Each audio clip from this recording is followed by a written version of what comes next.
Liberation Day festivities. Visit liberation75.visitguam.com or 75th Guam Liberation on Facebook for all the liberation activities. Biba!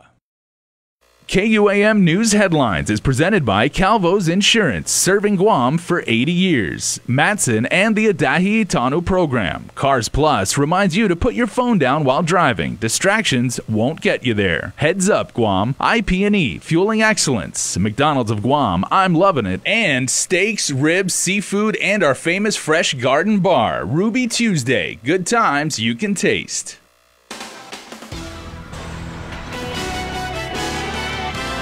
Coming to you now on Prime Time, 2 individuals have been arrested in connection to Tuesday's machete attack. Also, did media blow the attack out of proportion? Adaloop seems to think so, as Chris Barnett has more from an emergency meeting. Plus, the Guam Police Department is searching for a man who tried to kidnap a young boy at Kmart. Hafa and good evening. I'm Julius Santos. 2 people have been arrested in connection to the machete attack that occurred in Manila late Tuesday. One of the victims, KUAM interviewed, called on the elected leaders of Guam and the leaders in the FSM community to work together to come up with the solutions to stop the violence. Right now, I feel very nervous, looking at a machete in front of me. Former Senator Dr. Judy Gutherts was driving one of 7 cars that were attacked by what she says were 4 to 5 young men wielding machetes along University Drive in Manila Tuesday afternoon. The Guam Police Department today, however, says it wasn't 4 or 5, but 2, and they were arrested. GPD spokesperson Paul Tapao says the incident started with an argument at the Best Store. During the course of the disturbance, it was later identified that a male, 19-year-old male, was actually wielding a machete and actually swung and attacked what we're looking at as a family member. The 19-year-old was identified as Emmanuel Resalop. After the fight at the Best Store, Resalop fled and then began attacking cars along the road. According to Tapao, out of nowhere, another individual identified as 25-year-old Jordan Saul Ratchalop joined in. He was also attacking cars that were traveling along University Drive. Resalop and Ratchalop were both booked and confined. Both are also repeat offenders. Resalop was recently released from jail in January after being confined for previous cases involving aggravated assault, criminal mischief, disorderly conduct, and conspiracy. As for Ratchalop, he was just released from jail on May 6th of this year after an arrest for public drunkenness and disorderly conduct. Prior to that, dating all the way back to 2012, he's been in and out of jail for multiple crimes, including criminal mischief, assault, family violence, obstructing government functions, home invasion, burglary, assault on a police officer, resisting arrest, illegal possession of a controlled substance, terrorizing, felonious restraint, possession of a deadly weapon in the commission of a felony, and open container. The machete attack has Dr. Gutherts calling on elected leaders, members of the FSM community, to work on solutions to stop the violence. She's even calling on the local judiciary to get tough. I was told by police officers at the scene, because I asked them what's going to happen now, with the ones that they were able to catch, they said that they'll be released by tomorrow by the court. That should not happen. I'm calling on the judges of Guam, please think of people who get hurt in these situations, whether physically or emotionally or through property crimes. You've got to protect the people of Guam and teach these individuals lessons, whoever they may be, that they can't get away with this on our island. Resalop and Ratchalop, meanwhile, were booked and confined. As for the third person at the Best Store, who was struck multiple times with a machete, he was transported to the hospital. As for Gutherts, she maintains that it was up to 4 to 5 people who attacked the cars with machetes. Reporting for Guam's News Network, I'm Sabrina Salas, Matanani. From a machete attack to the media under attack, Adaloop saying news outlets blew yesterday's machete madness out of proportion. This after an emergency meeting to address the Manila incident. Chris Barnett has more. The media made a big deal out of yesterday's Manila machete attack. I think the media blew it out of proportion. Even FSM Consul General Teresa Philippin throwing the media under the bus. I think it was blown out of proportion. And then Mayor's Council of Guam, President and Deputy Mayor Melissa Suarez went in on the media as well. I think that it was an exaggerated incident. But if the media blew it out of proportion, why was an emergency meeting held this morning to figure out how to address what has become an all too familiar story in the news? What about the eyewitness account of former Senator Judy Gutherts? Was Gutherts blowing it out of proportion? Former Senator Judy Gutherts felt her true feeling of how she felt. And of course, being attacked by a machete as a passerby is a very frightening situation. Gutherts telling KUAM News she saw 4 to 5 young men attacking several cars with machetes. This morning, GPD Chief Steve Ignacio said there were 3 or 4 men involved. 2 have since been arrested and the other stabbed in the stomach. Now, the governor said the victims in the case probably didn't think the attack was exaggerated. They were definitely disturbed and upset about it. They feared for the safety of their lives. The Magahaga instructing Chief Ignacio to step up village patrols and worked on plans to hold meetings at the village level with FSM civic and church leaders, mayors, and other government officials. The first meeting will be held in Mangilao. The governor said reaching out to the FSM community at the village level would help address what causes behavior like the Mangilao machete attack. But the contradiction seemed obvious. If we in the media blew it out of proportion, does that mean there isn't anything to worry about? I'm not saying that we should not be alarmed. Definitely we are alarmed. That is why I asked for this meeting. I am alarmed. I am alarmed for the safety of those people. I am alarmed for the fact that this individual or these 2 individuals are known to the police. They are recurrent offenders. I am alarmed by the fact that maybe it's a system dysfunction. There's a lot of things that I am concerned about. The FSM Consular Office is very concerned and very saddened by this unfortunate turn of events. We are working with the Governor's Office and other organizations here on island on how we can reach out to the FAS communities and see how we can help alleviate some of these occurrences. Despite what seems like an increase in violent crimes like home invasions, robberies, sexual assaults, and machete attacks, the governor says Guam is not as bad as it seems. It's very important to assure our community that we still live in a safe community. For Guam's News Network, Chris Barnett reports. The governor also calls on the community to step up and help. She asks island residents to be vigilant and form neighborhood watch groups and report any suspicious activity to GPD. Well, Committee Chair and Public Safety Senator Pito Talahi plans to call a roundtable meeting to address the incident in Manilao.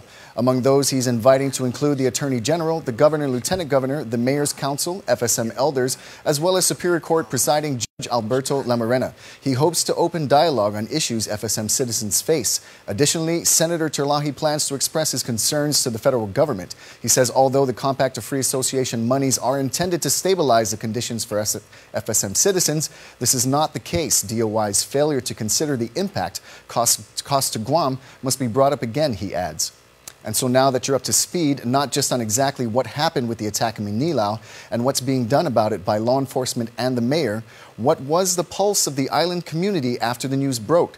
Concerned island residents the world over flocked to every single one of our social media platforms to voice some very strong opinions about this latest act of senseless violence. Jason's standing by in our digital center with your comments and your feedback in tonight's Your Take.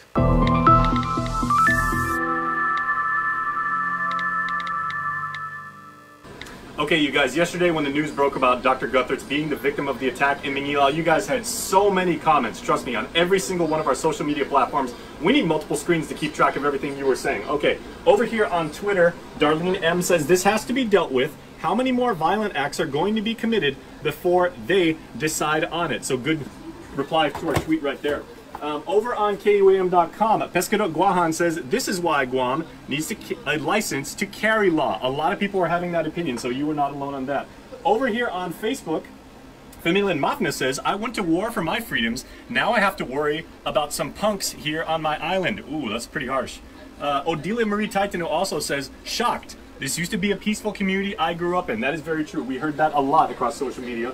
And Bill Cruz says, we need better knowledge when concealed carry. Know when to use your concealed weapon. A lot of people are wondering about the policies that may be involved with weapons, so that's coming up in our story, so make sure to check that out. Over on Instagram, on IGTV right now, John Ballgame says, Guam was never like that before. What's happening to Guam? It's time for the local community to start carrying guns.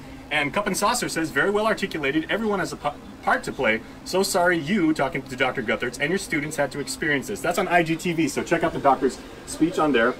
Other people were rallying on Instagram about Dr. Guthertz, saying, thank God she's okay. Drewski93 says, that $2 vodka is crazy with 4 Ys, so you know he's serious. And DSAP_GU says, man, her car is even so cute. So making light of the fact that her car was damaged there. Over on our YouTube page, other people had comments. Frank Shocker says, Castle Law was a legislative action that many felt was unnecessary. They should conduct a study of its effect as a deterrence factor. And Maya Chamarita says, thank you very much for standing up with the people of Guam, again to Dr. Judy Guthertz, who just want to be people. I always pray for my people and all those who will stand behind this. So again, every single social media platform we had, you guys were joining the conversation. We want to encourage you to continue to do so, and we want to make sure that you guys tune into our new Trend Spotting podcast. Asha Willis and Kenson Nicholas will be taking your comments live tomorrow on the KUAM Podcast Network, so check us out on YouTube, on SoundCloud, and on Facebook Live, and make sure that you continue to voice your opinion on this very important issue. As for now, let's go back to the show.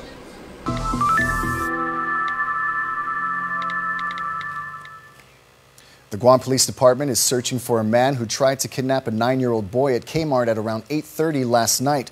The boy had wandered away from his parents. While he was at the TV section, a man wearing a blue hat and gray shirt grabbed him, covered his mouth, and tried to force the boy to follow him. The child grabbed a shelf, forcing the suspect to release him and walk away.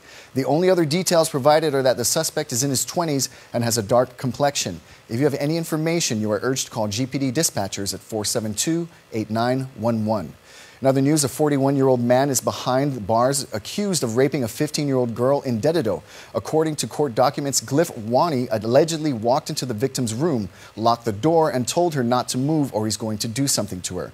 Wani allegedly pulled off the girl's shorts and panties and raped her. He later told her to forget anything happened. Wani was charged with first-degree criminal sexual conduct. His criminal sexual conduct convictions stand. The Supreme Court of Guam upheld the Superior Court's decision against University of Guam professor Michael Ellard.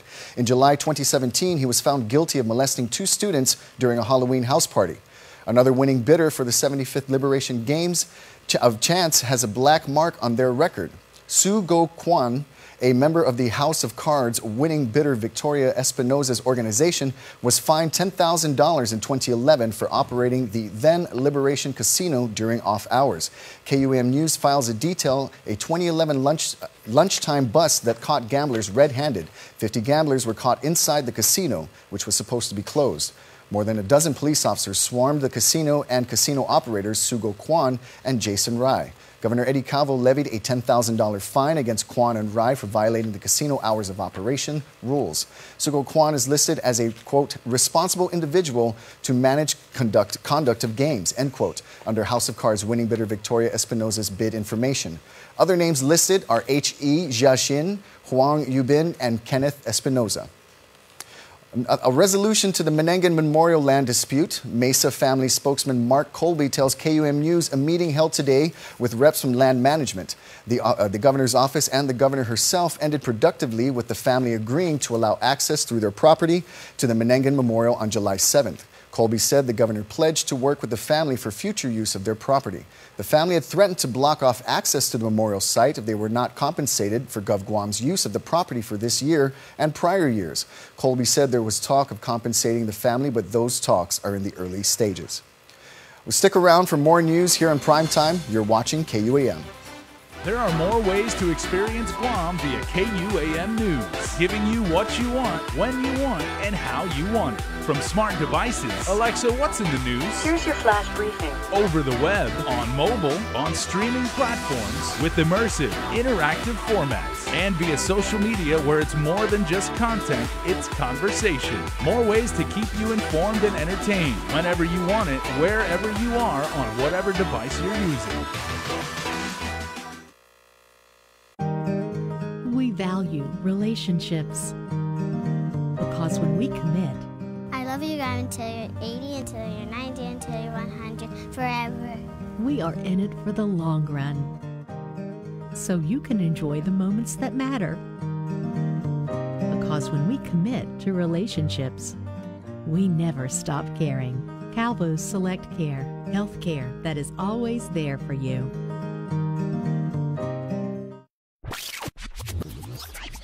The next generation Galaxy has arrived.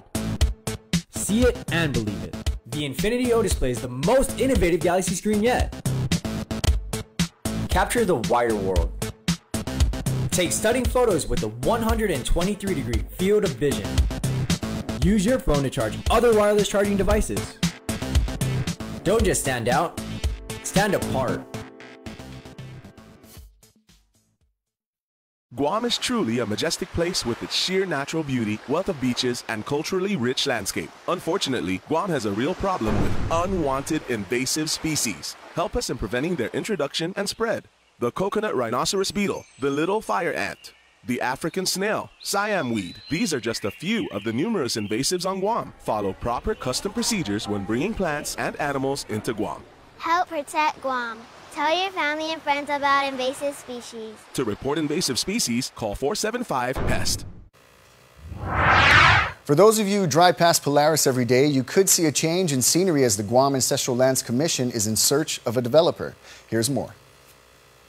The Guam Ancestral Lands Commission has submitted a notice to the legislature via Speaker Tina Muñoz Barnes' office of their intention to lease the Spanish Crown's land at Polaris Point in Pidi for commercial development.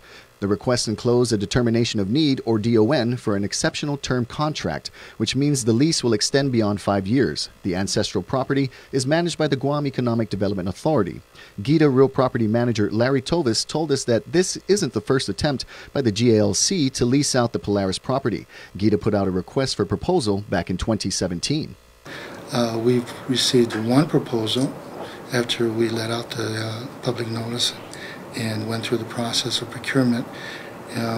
We've been negotiating with that loan proposer for almost a year, and then it came to a point where we were basically at an impasse with the proposed developer. The developer ended negotiations, which Gita reported shortly after to the GALC. The commission directed Gita to issue another RFP, which was presented to the commission today at a meeting. If accepted, the RFP will go through a 60-day approval process by the legislature, who can hold a public hearing for the community to opine. Should the legislature not respond after 60 days, the RFP will be deemed approved, then executed. Most of Gita's RFPs are posted for at least 30 days. At the end of the 30 days, if any proposals are received, the authority would then begin the process of ranking, evaluating, and selecting a proposer. We've been doing this with the Ancestral Lands Commission since 2007. We have some properties that we currently manage on their behalf, and we've been able to generate jobs and development on these properties, and that's the intent as well on this particular piece of parcel. With regional headlines, here's KSPN2 News. Hafa-Day Guam, here are the headlines for CNMI. Congressman Gregorio Khalili Sablan introduced the Northern Mariana Islands Long-Term Legal Residence Relief Act back in January, after President Donald Trump ended the humanitarian parole program. And today, the U.S. House of Representatives approved the permanent status for those who have been living in the islands under humanitarian parole that was granted by the Obama administration. Parolees had until June 29th to either leave the Marianas or adjust their immigration status. According to a release, Sablan's bill for permanent status, H.R. 559, passed the House on a bipartisan vote. Now, the bill goes to the U.S. Senate for approval. Congressman Sablan's bill covers 5 categories of individuals who have been living in the Marianas for decades. To be eligible, an individual also has to have lived in the Marianas since before the federal immigration was extended to the islands. The release states that all qualifying candidates must have remained lawfully present throughout their residence under the terms of Sablan's law. Sablan's Relief Act provides permanent status in the Marianas only and has no right of entry to any other part of the United States except transit through Guam. The release states that U.S. Citizenship and Immigration Services reported back in December there were 1,039 individuals who were granted parole and could be covered by Sablan's bill. Congressman Sablan says, quote, "With a strong bipartisan vote in the House and with the Trump administration backing the bill, we are in a strong position in the Senate. But time is against us. We have 4 weeks to win the passage in the Senate and get the bill signed by the president," end quote. Action is needed by the U.S. Senate before June 29th. For more news, visit saipantv.com. For KSPN2 News, I'm Ashley McDowell. Guam's potential as a strategic location for landing international undersea telecommunication cables needs to be explored further. That's the purpose behind a bill by Senator Tello Taitigui, which would create a task force to conduct an economic impact study. In a public hearing today, GTA Vice President Daniel Taidinco was among those encouraging the legislature to explore the industry. Data is just exploding all over the world, and I think we have an opportunity here if the legislature develops policy that focuses on trying to figure out how to get something in here, how to nurture and cultivate that particular industry. We certainly have a very good opportunity. Right now we have 4 landing stations on Guam. My colleagues didn't know that, and cable lines coming in are about 11 right now, with the potential of more. So this is definitely an area that we need to research and study. Taidigui's research finds that Guam is second only to Singapore in the number of undersea cables landed. The task force will be looking at how to develop the economic and tax potential of the industry. Well, Life Insurers not only cut the ribbon today for its modern new branch office building in Upper Tumon, the company also celebrated 4 decades of offering full-service insurance to its thousands of Guam customers. Alpha launched its business with just 1 office and 6 employees. Vice President for Marketing Jeffrey Zhao says they are grateful for the many years of steady growth. 40 years is a long time to be in business, and we are very thankful for our customers who continue to put their trust in us to protect their assets, to know that our business is restoring our customers' livelihood back to normal when in time of a loss or when a natural disaster strikes. It is truly gratifying to see our customers' smiles and hear them say thank you to us after we help them recover from a loss. The new 2-story building features a high facade with all aluminum exterior panels in the ceiling and outer walls that house LED lighting that truly stands out at night. Phase 2 of the project will include another 12,000 square feet of commercial space, and 12 residential units will be built in the rear of the property. Zhao says the building is dedicated to his late mother, Kathleen, who was a longtime executive of their family-owned business.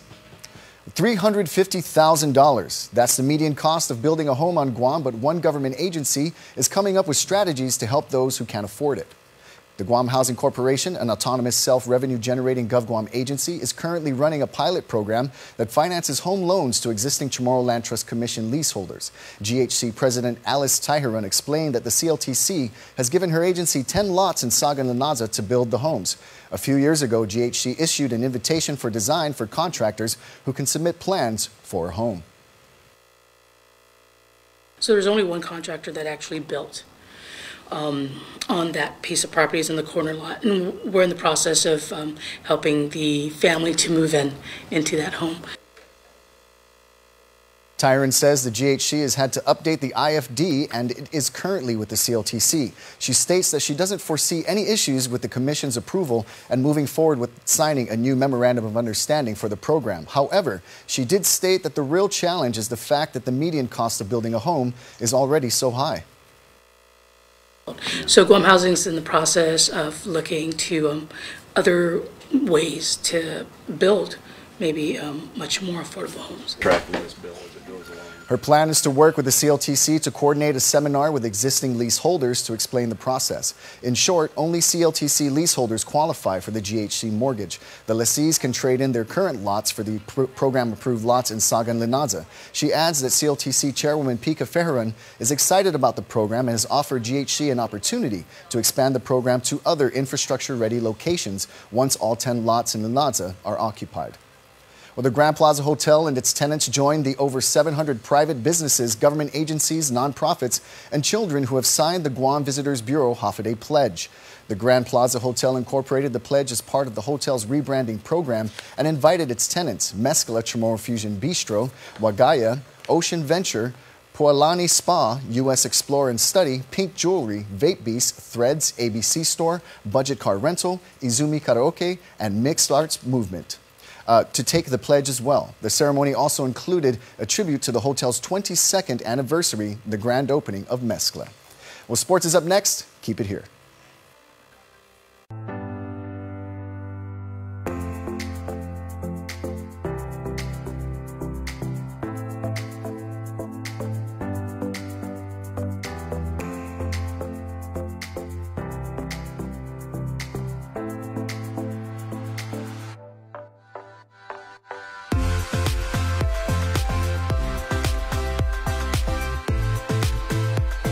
make every day a plus. MTO, professional janitorial services with a warm hospitality touch. MTO gives that gift year-round. Pressure wash roofs, pressure wash driveways, lawn service, home cleaning, carpet restoration, office cleaning, commercial window cleaning, floor care. When cleaning is in order, MTO has you covered. Call 647-6861 to inquire on how you can receive the maintenance you deserve. MTO, celebrating 30 years with you, Guam. When it comes to power and performance, nothing compares to Dodge. And right now at Cars Plus in Mighty, you can save thousands on many Dodge vehicles in stock during our Dodge Performance Days. Like a new 2019 Grand Caravan SE, save $4,250, or save $6,150 on a new Durango SXT. Looking for more power? Take home a new Charger SXT Plus today for only $37,689, or save over $7,000 on a new Challenger GT. Get more power and performance at Cars Plus in Mighty during Dodge Performance Days. Cars Plus, driven by you. KUAM Sports is presented by Triple J.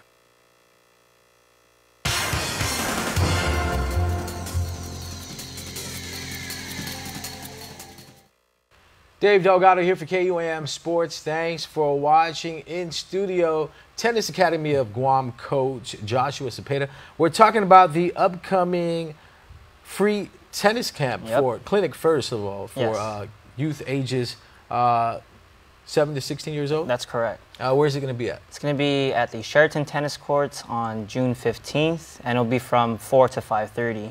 And this will be open to anyone, any age, or ages 7 to 16, but any skill level. And who are some of the coaches that you guys have brought in for this upcoming clinic? So there'll be myself, my dad, Coach Joe. We also brought in my nephew from Arizona, who used to play here a lot when he was younger, Victor Tumcap. And there will also be Daniel Demeg, and we'll also have a lot of volunteer coaches as well. Now, for the younger players, what are some of the skills that you guys are going to be teaching at the clinic?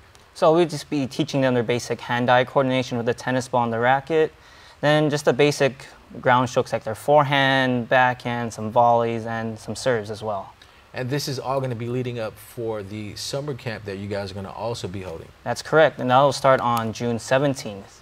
And we'll be having 8 weekly sessions, and from June 17 to August 9. And it'll be from like 2 to 5 at the Sheraton Tennis Courts as well. And the cost is going to be $100 per week per child. Correct. And, how can parents register for that camp? They can visit our website at www.tennisacademyguam.com. And we'll be right there on our homepage where you'll say summer camp, and just click the button to register, and it'll take you to our link. And currently you guys are expecting around maybe 30 plus kids, depending on how many registrants are going to be trying to take advantage of this summer camp. Oh, that's correct. So right now for our clinic, we have about 30 kids that signed up, and those same numbers are signing up for our tennis camp as well. And this is a perfect way to get kids out of the house. You know, this is the start of summer. You don't want them cooped up all day playing video games. So at the camp specifically, what are some of the things that you guys are going to be going over with the kids? So for the beginners, we just be teaching them the sport, try to get them to like it. And for the new ones, just to start a rally, to hit against them, just to have them get the ball over the net. That's all we want them to do, make sure they're having fun. Then for the more intermediate and advanced players, we want them to hone their skills and perfect their strokes and their game as well. And for the younger kids, they do use a different type of ball and racket. Yes, so the U10 and U10, under 10, they're going to be using smaller rackets and more of a compressed ball, so it doesn't bounce as high or as far as a regular tennis ball. And for parents who do bring their kids, what are they expected to bring for the camp? They should bring athletic shoes, a hat if they want, some sunblock, refillable water, and maybe just extra clothes in case they get too hot just to change out of. And at the camp, what do you guys provide? We'll be providing water, rackets if they don't have one, and snacks, and we'll be also serving snow cone for in between. To register, give us some info or any social media links that parents can log on to. So like I said on our website, tennisacademyguam.com. We have our Instagram at Tennis Academy GU, and follow us on Facebook at Tennis Academy of Guam as well. All right, thanks a lot for coming on the show. That's going to do it for sports. We're back right after this.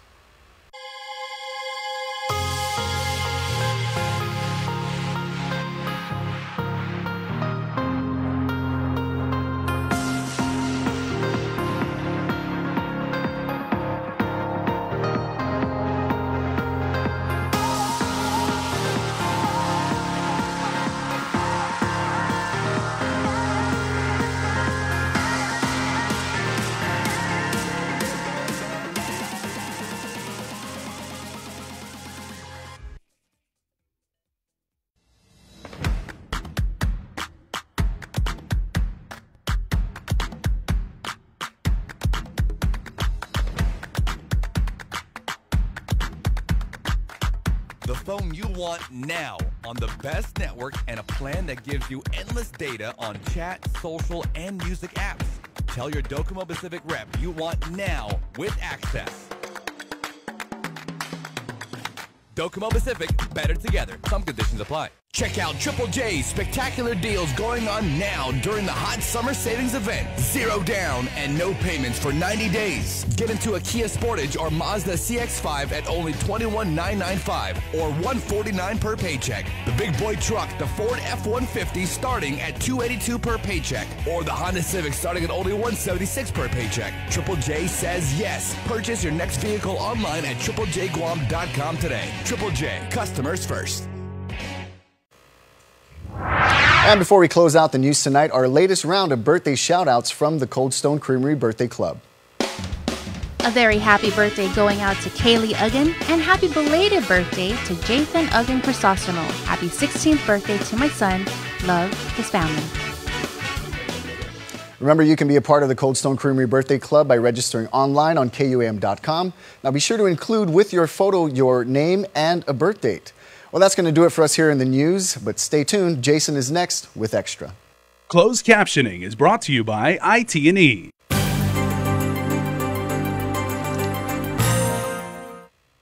Hello and Hafa everybody. Thank you so much for streaming us on YouTube and Facebook. We appreciate you watching. And if you're joining us on KUAM TV8, thank you for watching as well, because I have two amazing island women in studio with me right now. Bashful as always, and certainly humble, but your reputation precedes you. Jane Flores, very good to have you here. Thank you very much, Jason. Been a very good friend for many years. And wonderful to be here. And I'm really looking forward to talking to you about this topic, but we also have Lena Leon-Gro, the president of the Guam Women's Chamber of Commerce. Hafa day, Lena. Hafa day, and thank you for having me. Okay, this is a fantastic topic, ladies.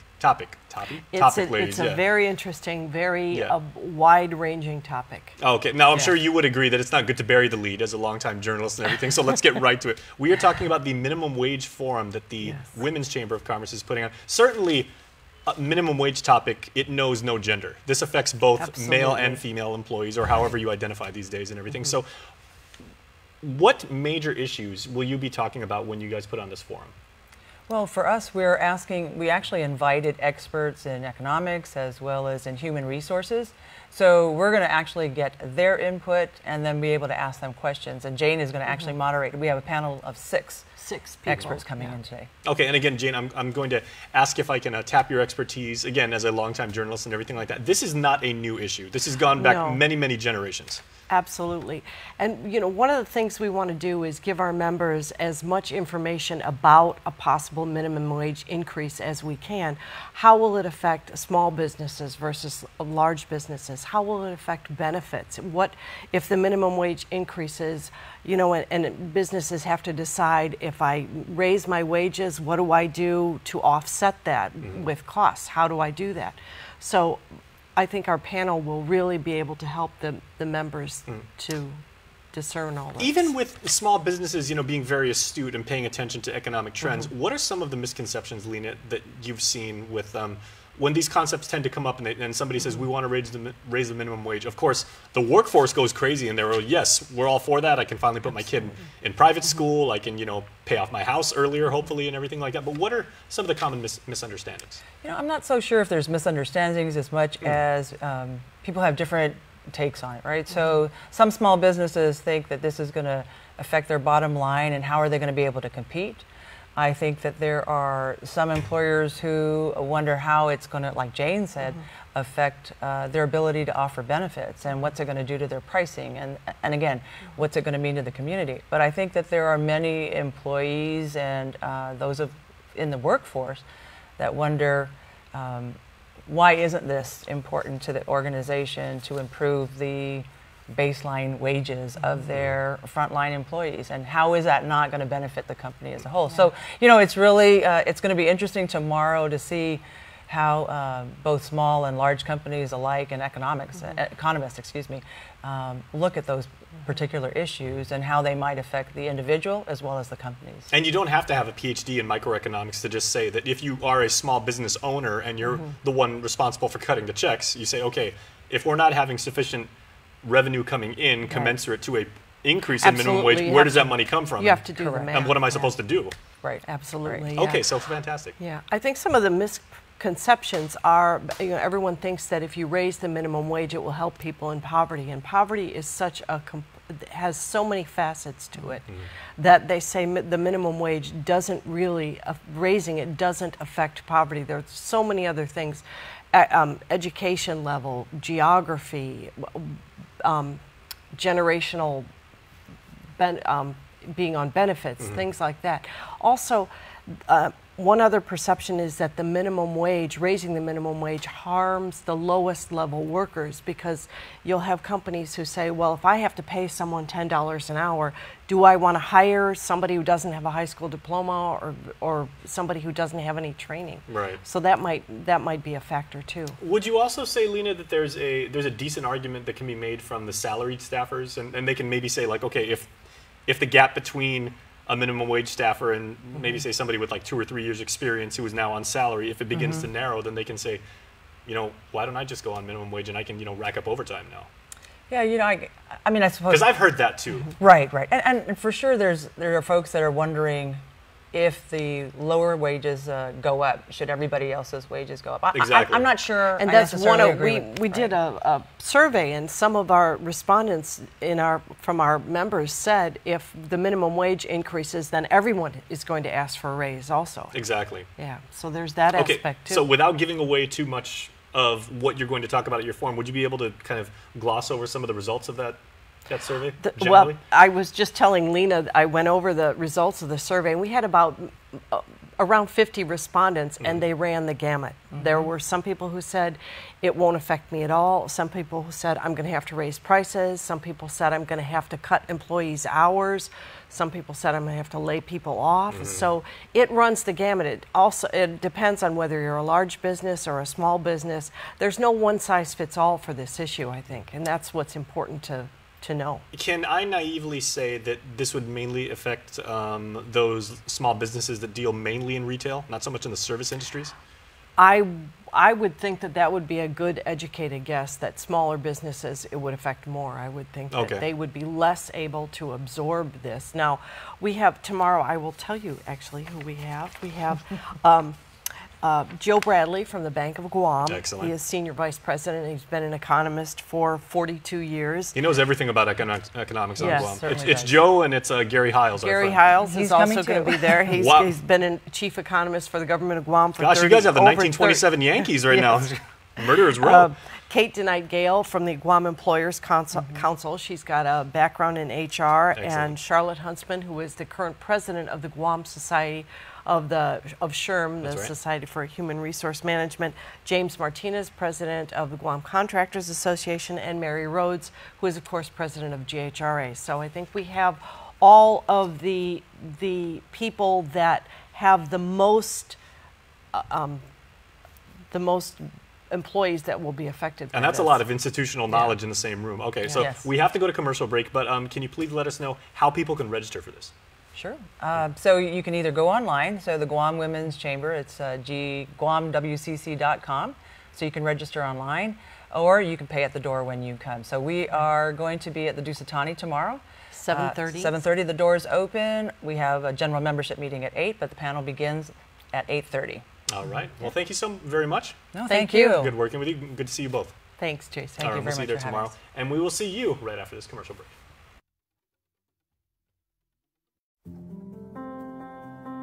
Matson is in this community. We've been in this community for decades. We're going to be in this community for decades to come.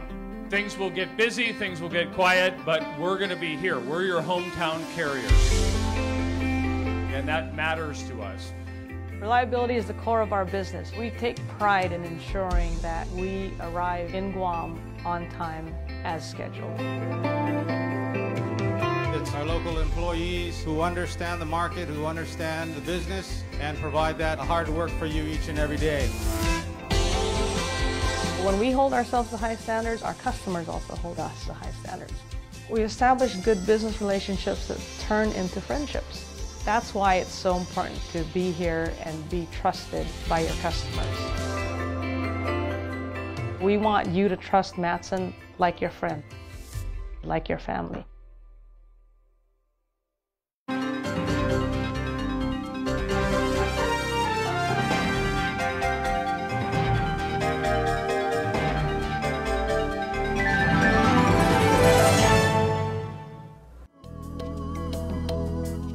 Smiling is a natural response to joy, happiness, and excitement. Your smile reveals a lot about who you are. A healthy, beautiful smile can brighten your appearance and be an invitation to conversation and friendship. It is often one of the first things people notice about you. Now, thanks to the advancements in dentistry, you can have the smile you have always wanted, giving you an improved smile that looks and feels great. My silver fillings that I have, they're getting older in my mouth and I need to replace them. So I've started to do that and I've replaced them with the white fillings and I've had really great success with that. It looks good, they feel natural, and it kind of goes hand in hand with the bleaching. I want a white look all around my mouth.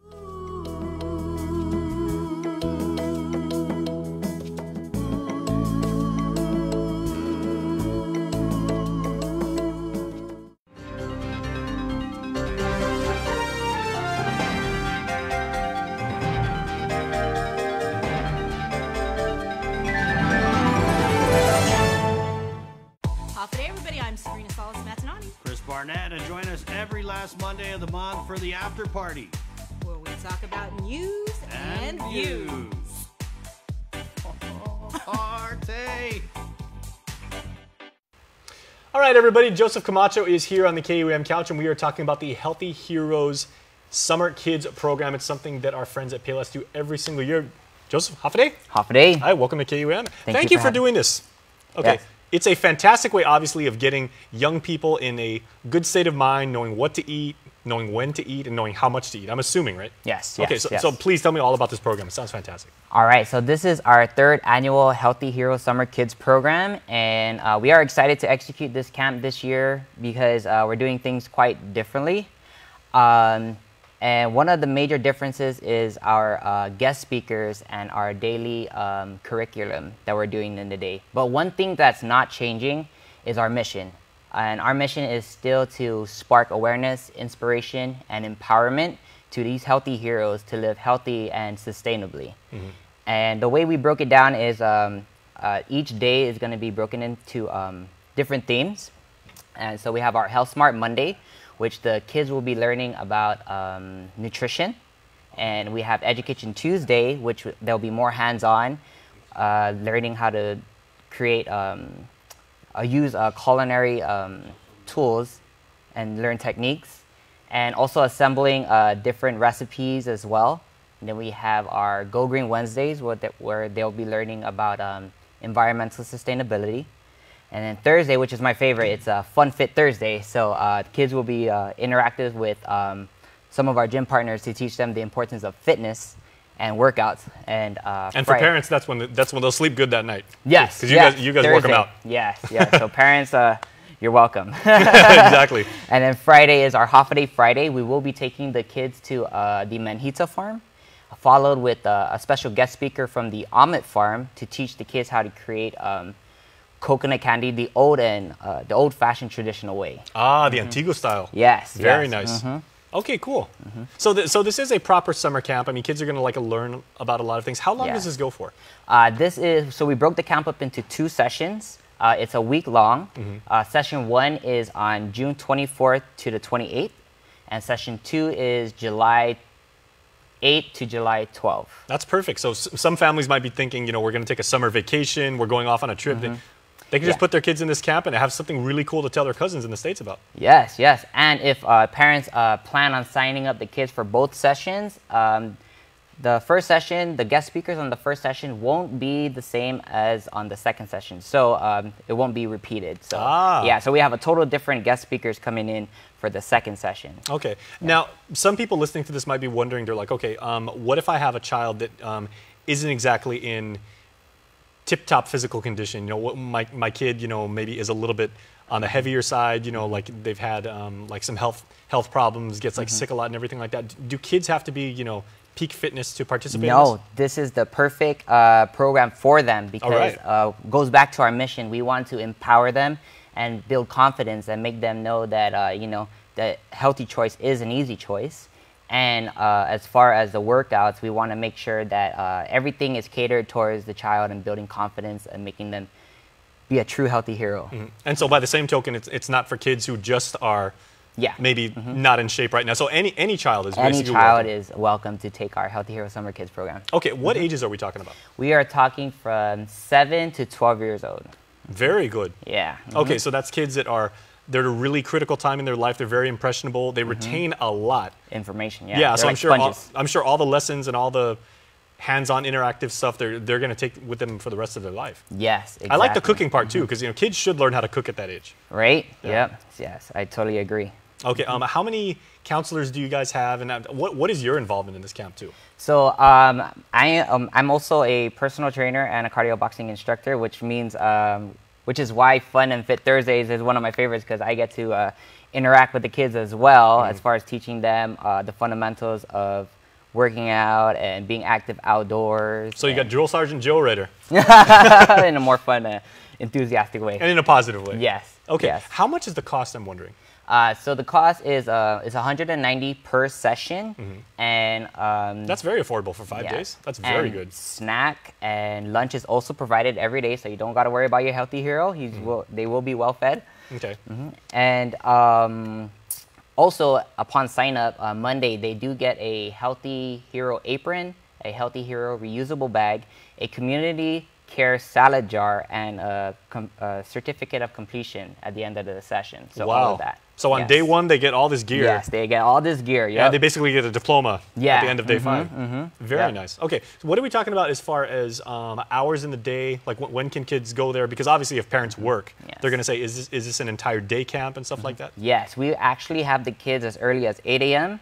to 5 p.m. And then Paradise, if parents, we made it convenient for the parents, if those that work at 8 a.m., they can drop the kids over at Dedito Paris inside the lobby area at as early as 7:30. Oh, right. Yeah, so we can have the kids from 7:30 all the way up until 5 p.m. Okay, so for our friends in Southern Guam right now, this is going to be up at the Dedito Paradise Fitness Center. Okay, so if you're coming from Umatic and everything like that, you might want to leave about 6:45. 6:45, yeah. Yeah. And hope the traffic's good that day. You can just Google Maps to figure it out. Okay, anything else people should know about this? It's a wonderful opportunity. Yes. So also for signups, you can sign up on our website at paylessmarkets.com. Click the link that says community. It'll take you straight to the web page. You can sign up there. But if you want to pay through cash, we are only accepting cash payments inside our Dedito Payless location at the service counter. You can see any of our yellow jackets. They'll be more than happy to assist you with signups. Oh, very nice. That's where all the batteries are, because I go there all the time. Yes, exactly. All right, man. Thank you for sharing about this wonderful program. Good luck. Can we have you back on the show to talk about the camp after it's over? Yes, of course. I would love to. Okay. And this is the third one, and hopefully the third of many. Yes. Okay. So thanks a lot, Joseph. We'll see you soon. All right. Thank you. All right. And we will see you right after this.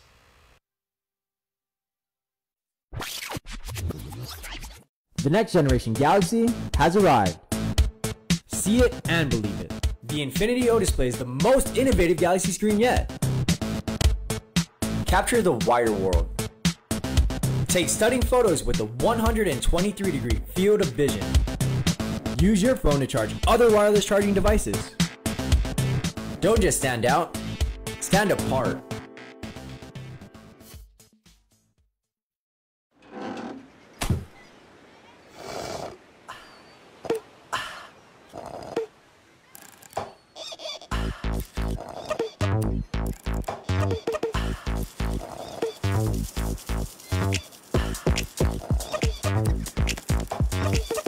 Turn up summer with Minute Maid slushies, only at McDonald's.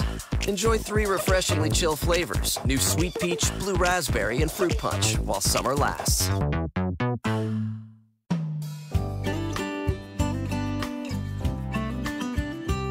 The Good Life, all month long on the stations and networks of KUAM. Check the KUAM News app or KUAM.com for all program listings. Hi. Snacks. Simple as that. And now that I've got your attention, because who doesn't love snacks on Guam? They're a wonderful way to connect people. You know, those of us being Guamanians, we love bonding over food. It's a great way to actually get to know somebody. And we are talking about snacks right now. I have Lisa and Paula, and we are talking about a snack drive. Ladies, that is a fantastic concept. Please tell me the genesis of this, because I cannot wait to hear how we can get involved with snacks. Well, we like snacks, and all our clients say yes, that we do, and so we're already friends for life if you like snacks. Yes, I like snacks, but you know, we're from the Catholic Social Services, and the Elise Shelter, as you know, is for women and children. It's summertime, and Paula on her Facebook page put out a note for her family friends and said, hey, it's summertime and the kids are eating us out of house and hold. We need snacks, and and then so she shared, and I saw it, and I posted it on our social media, and we've gotten a pretty good response. So snacks are beginning to flow in and stuff, but we always need more. So we're happy to talk about snacks with you. Okay, so Paula, snacks is very broadly defined, right? And especially these days, everyone wants to do the healthy thing. Everybody wants to eat, like in moderation. But everyone needs their energy, their protein, and everything. So what are we talking about when we talk about snacks? Oh my gosh, the full gamut. All right. So we have. Because I'm thinking poo-poo platters, actually. That'd be good right now. I'm not sure if our 4-year-olds will like those. Yeah. So prepackaged snacks are great, so that we can just pass them out to the kids, even if they're outside playing, pass out the prepackaged snacks. I did see that we are interested in cake mixes, brownie mixes, ingredients for Rice Krispies, so the staff can assist the kids in putting the snacks together. If they do cupcakes, then they can do an activity in the afternoon. They get to decorate their own cupcakes, then they eat what they create, right? But with those things, it'd be great if we got the oil and the eggs and the things like that to complete the recipe. If you're going to go for a recipe thing, you might as well give all them. Or have you, like a family of 5, somebody brings the mix, somebody brings, the frosting. And, right. How about if anybody would like to, say for donations and everything like that, because you guys do very fine work and, it's a very charitable cause, but what if they've got like a leftover shave ice machine they would like to donate? The machine itself? Yeah. Shave ice is a snack. It's a snack, and we could always use it. So every year in April to What about one of those super cool, remember the old school, like the Snoopy? Oh man, I always broke those in no time. Oh really? Okay. I always broke those in no They'll time. feed 2 kids in that. But the shave ice machine we could use. In April it's Child Abuse Prevention Month. So the shelter, the Alley Children's Shelter, does a carnival at the end of the month to culminate that month. So having a shave ice machine would be great. Okay, let's talk now about, because I'm a natural pessimist and everything, and I'd love to help out, but I just want to make sure we do the right thing. So what is maybe on the end of what not to provide, either because of it can expire very quickly, or, it's just like a perishable item? So I guess if you were going to do like fresh fruits and vegetables, to minimize the amount that you purchase so that we can utilize it before it does go, before it starts to wilt. What else? I'm not sure. Prepackaged snacks have a longer shelf life. Sure. Cheese and crackers and everything would be good for 2 years from now. Yeah. How about, I'm just thinking, I'm totally spitballing here, but what if our friends in the military or people they have served and everything, and they have those MREs, the rations? I wouldn't give those to the children. Yeah. But we could do it for homeless outreaches. So Excellent. we'd be open to that. Okay. We do homeless outreaches, often, and we pack bags for them so they have toiletries and some kind of food. So we could use the MREs in an outreach bag. Okay, excellent. Oh, very nice. But part of the MREs, they typically have Skittles or they have M&Ms and everything like that. They've got good stuff for dessert. Yeah. Their desserts are good. Yeah, exactly. I used to eat MREs when it was old chicken a la king. Like our guy Pete here, served a long time ago. So. How did we get those? I don't know. I had some at my house too. I'm like, how did we get these? But this is cool. Because if you're Guamanian, you know 1,000 people that have served and everything. Right. So you have those. Or currently in the Guard. Okay. So if people are getting their equipment or their donations together right now, and they're like, hey, I was inspired, I really want to help out, where can they drop them off and what time? They can drop them off at Catholic Social Services. If you don't know where we're located, we are behind the Department of Revenue and Tax, behind Coca-Cola and Foremost. So you drive back there in that road and you'll see the Catholic Service. We take it there. We have received donation at Paula's family's house. And, people drop find it a off way in to my get mom's garage. Yes, they drop it off in mom's garage and stuff. So that's interesting. Yeah, if you know where her mom's slightly creepy, but that's still cool, Oh yeah. My garage. My mom always says it looks like a thrift store because people drop off things all the time for the shelters. I would say that's a good problem to have. Yeah. I wake up in the morning, I'm like, wow, where'd that come from? That's why Paula drives a truck. Because every day she's going to haul something to work from me. Oh, okay. And if people would like to actually donate of their, of their own time, or kids, even though we're in summertime right now, kids always want to do service learning, or kids just want to be a good citizen of Guam and take care of our neighbors and everything like that. Can they contact somebody at Catholic Social Services and find out, how can I volunteer? Yes, they can call our main office, 635-1441 or 2. Linda Del Rosario is our personnel specialist, and she normally coordinates the volunteer hours for us. Okay, snacks is such a wonderful concept. It is. Yeah. It is. Okay. We like to eat. Yeah, so anything else before we should go? that anybody should know about? Well, if you're not inclined to go buy snacks and you're not so much of a shopper, but you'd like to donate to the cause, we always take monetary donations. And just in general, for the Catholic Social Service, we do have a campaign. It's called the One Love Campaign.